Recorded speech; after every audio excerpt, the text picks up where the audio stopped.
Microsoft Word 2003, editing text and spelling and grammar check.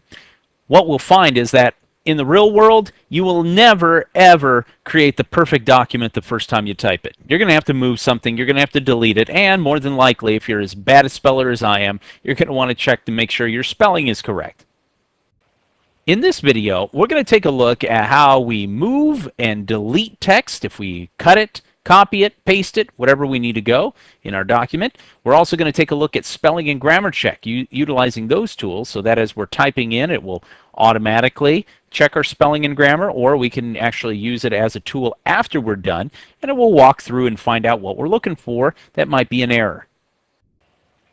Editing text, moving it around, correcting it, a lot of that hasn't changed from one version of Word to another, and it's pretty much the same if you're used to the older versions of Word 2003, like the Word XP or the Word 98, part of the older Office products.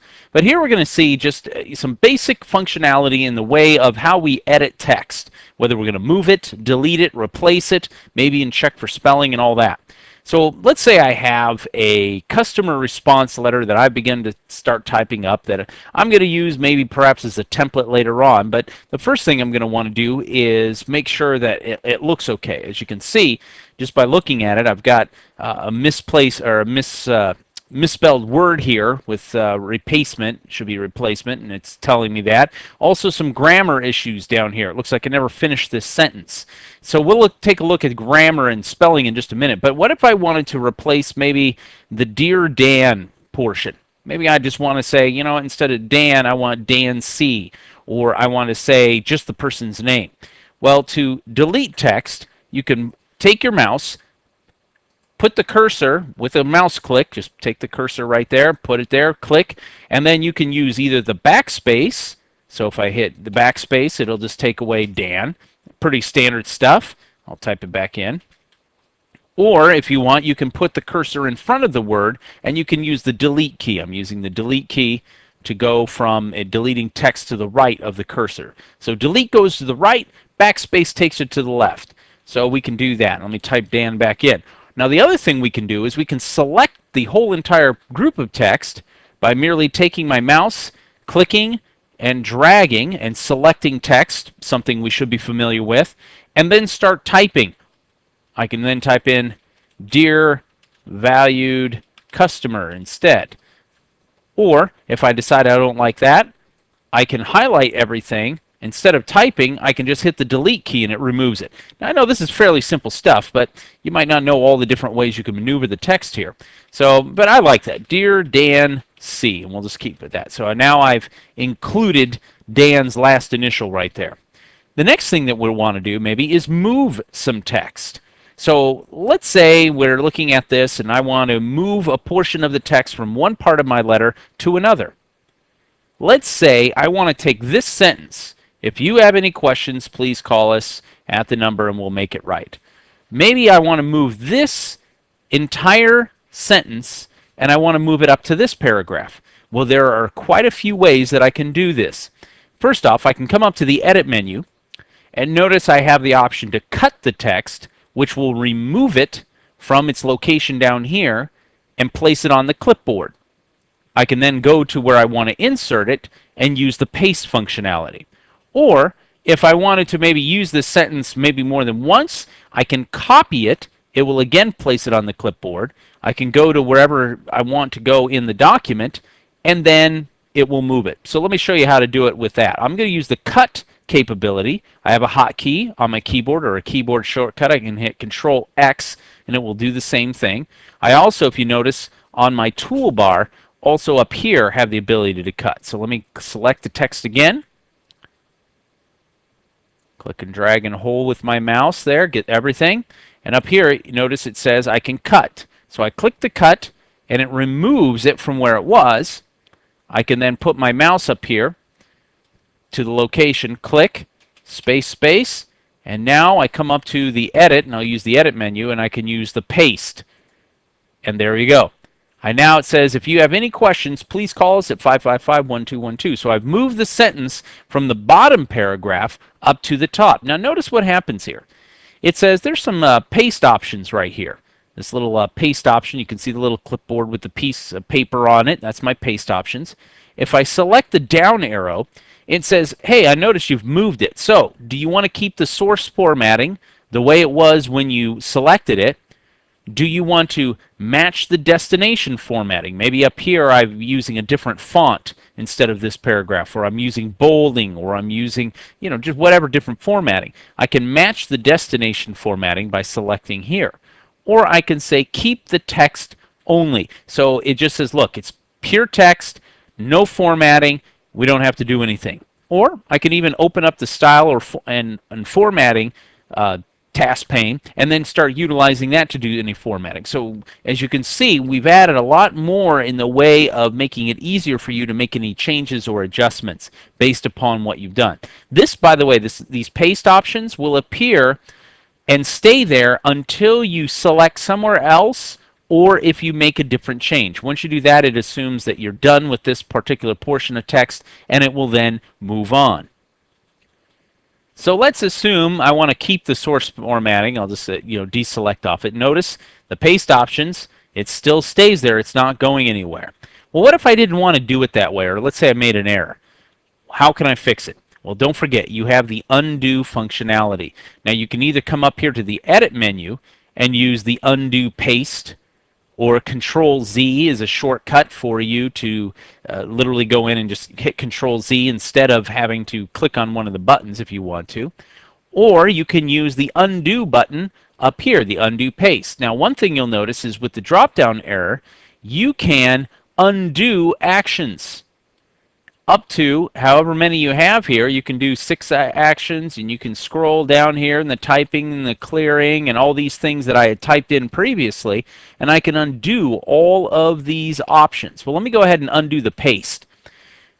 And now it's still out there on the clipboard. I didn't paste it in the right location. Maybe I wanted to put it here, or I wanted to put it down here, wherever I want to do it. So I can undo that. If I click the undo again, it is going to undo the typing that I just did. And it's going to, if I hit it again, it will undo one more action, undo the cut. And so here we have my sentence back. Notice I had used the cut and paste functionality to move it. Well, what if I want to not just do that? Maybe I'm one of those people that just don't like to go up here and click buttons.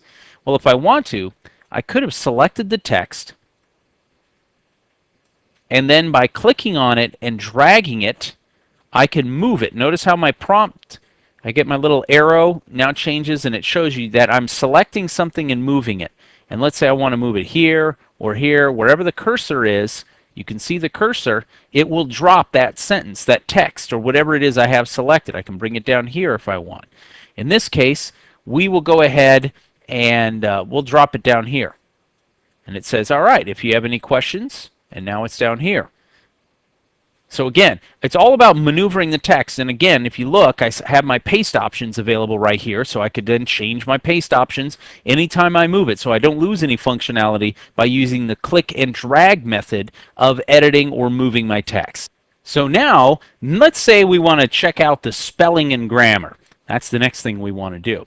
On this particular one, we've gone ahead and we've got a couple of things you can see. Number one is anytime you see a red squiggly line underneath a word, what that means is that word doesn't recognize the spelling of the word. Or in other words, the word isn't in Word's online dictionary. Boy, I got to tell you, using the word in the application Word can sometimes make my sentences sound very funny. I just wanted to share that with you. So here we can see replacement is not in Word's online dictionary. Well, that's probably because it's not a word. And it isn't. I want replacement. The other thing you can see down here is the green under squiggly line. What that means is that you have some sort of grammar issue. It says, your sentence is not really doing what it's supposed to, or you should capitalize. I know for a fact that it's going to tell me, well, this seems to be the first word in a sentence, so you need to capitalize that, and it'll give you grammar suggestions. By the way, if you've tried this on your Word 2003 and you're like, Chris, I don't see this. I never get any of those squiggly words. It never tells me that type.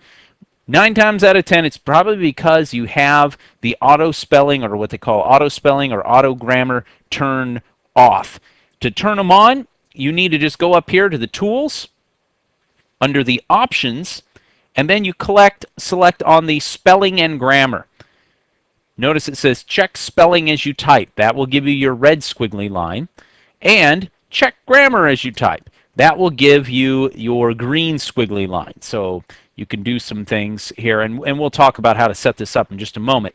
But in this case, you can ignore words in uppercase, you can ignore words with numbers, you can even add custom dictionaries. And I like this one because it used to be when I used to type in like www dot whatever, it would give me this, you spelled that wrong. Well, come on, it's an internet address. So, ignore that. Okay, no problem, we can do that. So we click OK, and you'll notice, right now I've got a couple of errors right here. Now there's a couple things you can do. You can right-click. Notice if I wand over with my mouse here, it'll say you can right-click to display spelling suggestions. So I can right-click, and it's going to come up here, and it's going to say, all right, replacement, or maybe you want replacements. It just depends. Which one of those do you want? Well, I'd say, well, I can click on it and say replacement. If it's a word that is spelled in a particular way and you want to ignore that, but yet on other times you don't want it to ignore it, or you want to always be informed about it, click ignore all, and then the next document you open up, in case that word is something you need to watch out for, it'll still be tagged. However, a lot of people just go ahead and they add it to the dictionary. The problem is if that word only works in one setting and then you're checking another document, it'll ignore it. It'll say, oh, this is a valid spelling, and then that's when you get in trouble. You can turn autocorrect on here with some of the auto options. We'll talk about that autocorrect in another video, and what language you're using and things like that. You can also, if you want to, come up to the tools and use the spelling and grammar check, and it will walk through and check all of your documentation. You can also hit the F7 key. So let's go ahead and do that, and we can walk through it. Let me drag the window down. And the first thing it says, we sent out the replacement last week. Here's some suggestions. You can say replacement. That's the one I want. You can ignore it once, ignore it all the time, add it to the dictionary, change all misspelled words like that to replacement, and then of course the autocorrect options. Let's go ahead and just click change. Now it says there's a grammar issue, capitalization. It suggests that I change it to a capital W. Not a problem. I can click change and it will do so. It then will beep at you and say the spelling and grammar check is complete. Now I want to show you something. Not to kind of scare you, but a lot of people rely very heavily on spell check and grammar check. But notice something on my document here. Enjoy your new brass instrument. Will bring you many years. There's no period. There's no real end to this sentence. Unless you eyeball a document, in other words, with your own eyes, read through it and make sure it makes sense. I mean, don't get me wrong. Spell check, grammar check, great, and they will catch about 99%, but there's always going to be that 1% of something that you're going to miss, and so it's always good. I'll say, will bring you many years. I clicked in there of enjoyment and hit the period. And now you'll notice it says, that sentence doesn't sound right. So let me right-click on it. Here is probably one of the most popular of the grammar check statements. You have a fragment, sentence fragment, consider revising. Now you can go into grammar and look up and do a lot of other things. Well, in this case, I'm going to come up here and just do it by hand. I'll say it, and I need to change that will down to a lowercase. It will bring you many years of enjoyment. So you can see what we've done so far is we've edited text, we've moved text, we went ahead and did a little bit of the spell check and the grammar check, and so now we're going to be able to do proper editing as I go through. And if I make a mistake, don't forget you have the undo up here that you can merely click on, and it will, change and go back as many as you want depending on where you are in your document. Before we finish out this video, though, I want to show you a couple of very cool tricks and tips that will make it very easy for you. Let's say instead of just a one-page document, this thing is a 175-page document. Do you think every single time you are going through it, you're going to want to run spell check and catch some of those words? What if you want to just check a particular word or a particular sentence or even a paragraph? For example, let's say I want to check this whole paragraph. I can select and highlight it, and at this point, I can either hit the F7 key or come up to Tools, Spelling and Grammar. And what it will do is it will check, notice, the selection. And then it will say, do you want to continue checking the remainder of the document?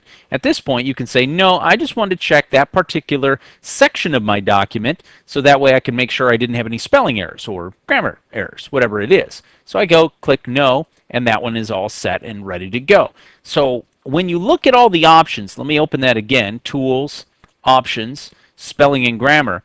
There are many different things that we can check here, including whether we hide spelling errors in the document, whether we suggest corrections, whether we suggest from only the main dictionary, or, check this out, if I click on Custom Dictionaries, it'll say, do you want to add any new dictionaries? And you can download these, and you can go through Office Online and find dictionaries. Maybe you want a Spanish dictionary. Maybe you want a French dictionary. You can get medical dictionaries, because if you think about it, if you're a doctor and you might have certain words that, especially some of those diseases in Latin, you can imagine trying to type that and spell check hitting you for every single one.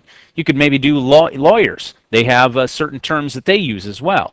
You can then merely add or create a new one, and it'll tell you where the path is located. And you'll need to have this kind of DIC format for that particular dictionary. So it's important that we are able to do that. So let's go ahead and cancel that. And again, you can change the settings here for your grammar. Check the grammar as you type. Check the grammar with the spelling. Sometimes it'll go through when you're using that spelling and grammar check. When I hit the F7, it will do only spelling. Well, this one says, no, do the grammar along with the spelling at the same time, which can sometimes be confusing. If you go ahead and hit, let me close it and I'll come back here because I want to show you that readability thing, which is kind of fun. It kind of says how easy is it for somebody to read. But let's say I had a sentence like, we sent out the replacement last week, and let me change it to repacement again. And let me go ahead and take the we, and let me make a couple changes here. And now what will happen is you'll have in the same sentence, and you'll have a grammar and you'll have a spelling error. Sometimes you'll even have this whole area greened out, and it'll be really hard to see that you have two different lines. You have the sentence all taken care of with the grammar, and then you'll have a word somewhere in there that needs replaced. Pardon the pun here for replacement. So now I'm going to hit the undo typing error so I can bring it back to where it needs to be. But just remember that. Now let's go back here. And I'm sorry to take that little side street there, but I just thought that was interesting. But the show readability statistics, when you click on this, what it's able to do is it can give you, by running this, an idea of how readable it is. Because I can write a letter utilizing very big words, long sentence structure that's very hard for maybe somebody who didn't go to college, who doesn't have a college education, or maybe is just learning how to read. This can actually give you readability statistics and allow you to understand whether it's something that you can change or not. It's a great little feature and functionality that you have in Word 2003. So let's take a look at that readability statistics as we finish up. I'll go ahead and highlight an area right here. We'll just say we'll do this area. Actually, you can do the whole document. If I go ahead and hit the F7 key, which will run through the spelling check, and it'll find that there are no errors, but notice the readability statistics come up. It gives you a word count, how many characters, paragraphs beginning from return count. You can see the sentences per paragraph, averages, and here it is, readability. How many passive sentences are in there? What is the Flesch reading ease? It's an 80.2, and the Flesch Kincaid grade level means that if you're fourth grade or above, you should easily be able to understand everything that's in this particular letter. And so, again, depending on what you're wanting to test, this is just something that's kind of a cool feature, especially for people who are writing maybe documentation for high school kids or for college age people, and they want to make sure that whatever they're writing is at the appropriate reading level according to the Flesch Kincaid grade levels. So click OK, and now we know that we have a letter that, hey, anyone from fourth grade on, they're going to be able to read this. In this video, we took a look at a few things, including how we can move and delete text by using the keyboard shortcuts like Control X, Control C, and Control V for cut, copy, and paste. We also saw we can even select text and just click and drag it and move it wherever we need to go. We also took a look at the features of spell check and grammar check, how we can do it automatically. Or maybe if you don't want to do it during the time you're typing, you can also do it afterwards by using F7 or just by clicking on the tools spelling and grammar check, and that will take care of it for us. I hope this has been informative for you, and I'd like to thank you for viewing.